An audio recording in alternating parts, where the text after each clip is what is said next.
By the way, this video is sponsored by DistroKid. I'll speak more about them at the end of the video, but just know for a limited time, I'm giving students and educators 50% off with the link in the description.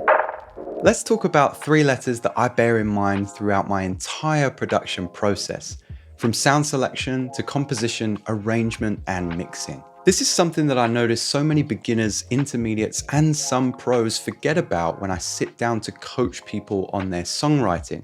And so much of it could have been helped by just keeping what I'm about to share with you in mind. We're going to start off pretty basic here, but the range in which you can zoom in and out of your music with this tip, I urge you to stick around until the end, even if you think you know where it's going. Okay, enough with the smoke and mirrors. What do the 3 letters stand for? Low, mid, and high. Don't skip. I can feel you already shaking your head at the screen, but let me explain why this is more powerful than you think it is. Let's start at the most basic level, most zoomed out. We're talking about the mix stage, low, mids, and highs. Most often throughout my week, I sit down with producers and beat makers who explain the mix just doesn't sound like I want it to. There's not enough impact in the subsection. I can't hear my hats or my snares or my bass, etc. Well, ask yourself, or better yet, open up a spectral graph and check out what's going on in the lows. How many instruments are serving sub bass for breakfast, and are those things fighting for our chef's attention? That might be why you can't hear them. Are the mids protruding out of your mix and making it sound kind of boxy and gross? And where are your highs at? What do we need to do to balance this mix? Do you see what I mean? You can really assess a lot with LMH in mind, and this is just at a mixing level. If you zoom in a little to the arrangement, what's going on there? What I mean this time round is more on an energetic sense of LMH than that of a spectral look at things. Do you have areas in your mix with low energy, and is this a good thing? Therefore, is it giving a welcome break to the listener, perhaps on a breakdown, intro, or outro? Or a bad thing? Are we currently in the chorus or drop section of the song and the overall energy just feels low? Think about why that might be. You can ask yourself the same things for that middle ground energy. We kind of reserve that in-between place for builds or bridges of a song. And then of course you reserve that high energy for the last chorus or drop of your song, the most excited part of the music. Finally, we can really zoom into your mix. This can start at the beginning of your music. It can be in instrument form or in sound selection and sound design. LMH, when we're selecting instruments, do I have something that is tonally low? Do I have something that's tonally high? And what sits in the middle?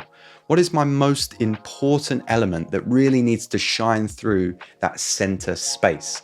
And don't just say drums, zoom in a little bit more. Go into the families of these instruments. What does our kick sound like? What does our snare sound like? Better yet, zoom in further to that individual element that we're talking about and apply that LMH rule. If I'm losing you, let me explain. The kick drum has a sub, right?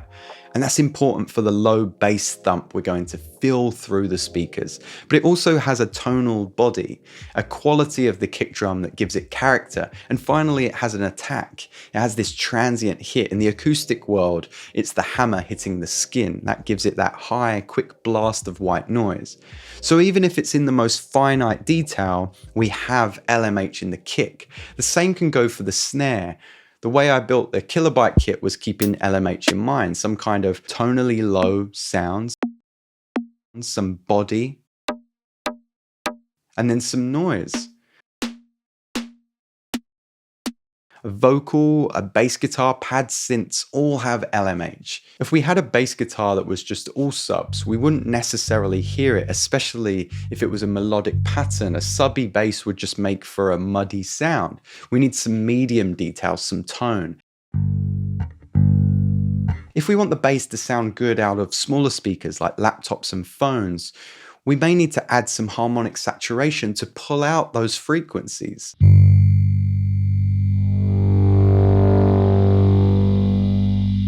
LMH is something you should remember in every step of your musical career. Sound selection, sound design, arranging, and mixing.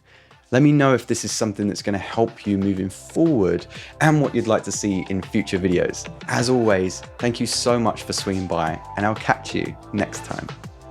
Thanks to DistroKid for sponsoring this video. I release all of my music with them to hundreds of platforms. It's great if you're just getting into music or you've already been releasing for a while and just want to get that discography out into the world. My main excitement comes from Playlister, which immediately gets my music in front of thousands of folks and real people as well, not bots. Once again, students and educators can get 50% off with the link in the description.